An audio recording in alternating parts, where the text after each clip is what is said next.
After his victory over the weekend over Thomas Peterson, Shamil Gaziev moves up 3 spots to number 11 position in the heavyweight rankings. Jairzinho Rozenstruik and Marcus Agirio de Lima are removed from the rankings pool. So Janata Deniz enters at number 15. Dontel Mays enters at number 14. So the heavyweight division is pretty bad towards the bottom. Dontel Mays has 4 wins in 10 UFC fights and is 2-3 in his last 5, and he's number 14. So UFC should definitely sign more heavyweights. Start things off with Nemkov, who's a free agent, no longer with the PFL. There were changes in the middleweight rankings at the top after the main event at UFC Riyadh, where Nasruddin Amava scored the second round KO victory over Israel Adesanya. So Amava moves up 3 spots to number 2 position in the rankings, so he's close to a title shot. Strickland fights for the belt on Saturday against DDP. The winner of that fight is expected to take on Khamzat Chimaev, but if for whatever reason Khamzat doesn't fight for the belt, then Nasruddin would get the next title shot before him. Adesanya moves down 2 spots to number 4 position after the loss, so he's struggled since his big knockout victory over Alex Pereira. He's gone 0-3, losing to Strickland, losing to DDP, and now losing to Amava. Not sure what he wants to do next, not sure what the UFC wants him to do next. Maybe they're going to use him to build new stars. Like, for example, if Fluffy Hernandez beats Brendan Allen later this month, maybe they put Fluffy Hernandez against Adesanya and try and use him to build Fluffy Hernandez's name. So it's crazy how fast and things can change in this sport. One day you're the king of the division. The next day you're being talked about as a guy being used to build new stars. But since that KO, Alex Pereira has turned his whole career around, becoming the king in the new division and the biggest star for the UFC in terms of active fighters. There were also changes at the bottom of the middleweight rankings after the loss to Michael Venom Page. Shara Bullet Magomedov's out of the rankings. Also out of the rankings is Jack Hermanson. So 2 guys gone from the rankings. As a result, moving up 2 spots is Michel Pereira. Also entering the rankings is Roman Kopylov in the number 14 position. He beat Chris Curtis a couple weeks back. Also entering the rankings is Bo Nickel. So that's an interesting development. I guess now Nickel will only fight ranked guys. It wouldn't make sense for him to go backwards. So yeah, only ranked guys for Bo Nickel going forward, and we'll see how he does against them. After her victory over Mayra Bueno Silva over the weekend, Jasmine Jasdavicius moves into the top 10. She moves up 3 spots to the number 9 position in the flyweight rankings. Caitlin Chookagian and Amanda Hebas are no longer in the flyweight rankings, so entering the rankings is Casey O'Neill in the number 14 position, and Mayra Bueno Silva enters the rankings at number 15. Despite losing, she gets put into the rankings at number 15. Eileen Perez moves up 4 spots in the women's bantamweight division. She won a couple weeks ago against Carol Hossa, but I guess they just forgot to move her up, so now they did 4 spots.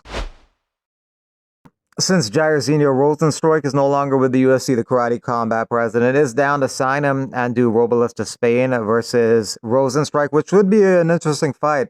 Karate Combat may be a really good fit for Rozenstruik if he's down to do it. That's crazy. They cut Jairzinho Rozenstruik 2 losses in his last 5 fights. I think the UFC is trying to send a message to heavyweights. I guess the message is be more exciting, be more active, don't put on boring fights. I don't know. It might be the case. The TKO Boxing League, led by Turki Al-Sheikh and Dana White, hasn't been formally announced yet, but is expected to debut in the fall. That'll be interesting. Turki has a lot of wealth, power, and influence, and has been put on some crazy boxing bouts, and Dana has amazing promotional abilities and the UFC channel to promote this product, and UFC fans won't be as resistant to seeing this product as they are Power Slap. Colby Thickness fighting this weekend against Alexander Topuria. It is only a 1-fight contract that Thickness signed with the UFC, so depending on how the fight goes and how he performs, maybe he'll get a new contract. Yeah, Alex come to corner me. He was already out here, and I was like, dude, if you're out here, man, swing by, you know. Me and Alex, I don't think we ever actually spoke a word to each other, you know, but I think Alex is an angry motherfucker. Like, Alex is angry, and for some reason, dude, he hates Strikeus. Like, I don't know what you did to him, but he hates you, dude. So it's like, the way he looks at Strikeus sometimes, I'm like, dude, like, I'm fighting him, dog. Like, it's me, dude. But yeah, no, Alex, he just has that hate in his heart, and he's a good dude, so he's out there. I was like, yeah, let's come on, let's get it. Wonder Boy X account hacked, working on getting it back. Don't fall for nonsense. I'll let y'all know when I'm back. Rumor that Canelo is fighting Jake Paul in May. Canelo is supposed to be fighting Crawford also in September in Vegas. Allegiant Stadium in Vegas is the rumored location. It'd be the first fight to be held at that stadium in Vegas. on the freshly painted locker rooms in Saudi Arabia that was messing with people's lungs. People have no clue how bad it was, says Lucas Alexander. I was lightheaded and super tired in my warm-up. Sunday morning, I went to the hospital and I got oxygen with some cortisol because I couldn't breathe. I never felt this tired in my life. I got videos of them opening the roof and more stuff. Crazy to me how guys are so comfortable publicly disrespecting black people is what Phil Rose says about Marvin Vettori. Marvin Vettori, you're a clown. Eric Dodson, John Dodson's brother, fighting in BKFC February 28th in Albuquerque, New Mexico. Former Bellator champion Rafael Carvalho fighting in Amsterdam on April 13.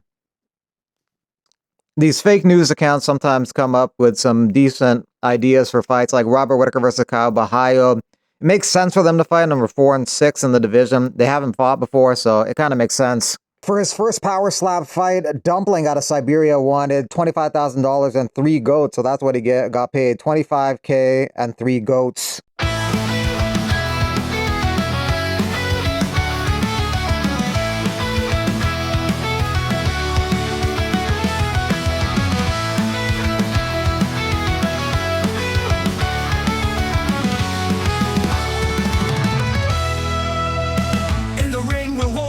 Clash and dreams unfold. Every punch thrown tells a story, brave and bold. Training hard, breaking limits, rise from the dust. With sweat on our brow, it's victory we trust. Feel the fire inside, it's your time to shine. MMA fighting, we stand and unite. With every heartbeat, we're ready to ignite.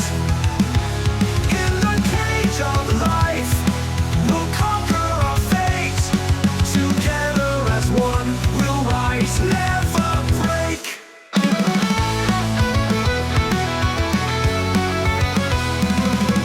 You can't knock me down, I'm built to last. Through the trials and the pain, I'm breaking the cast. In the cage of life, we'll conquer our fate. Together as one, we'll rise, never break. You can't knock me down, I'm built to last. Through the trials and the pain, I'm breaking the cast. Every fight I face only makes me grow strong. In the heart of the battle, I know where I belong. Chasing dreams like a lion, roaring in the night. MMA fighting, we stand and unite. Girls, fetch me my Grassy. Here's your Grassy. Grassy is supremely hydrating. Is this really immune boosting? Is it really immune boosting? Yeah, it's really immune boosting. Grassy reminds me of tea. It's very light and very refreshing. It's good. It's good. Grassy, fight for your wellness.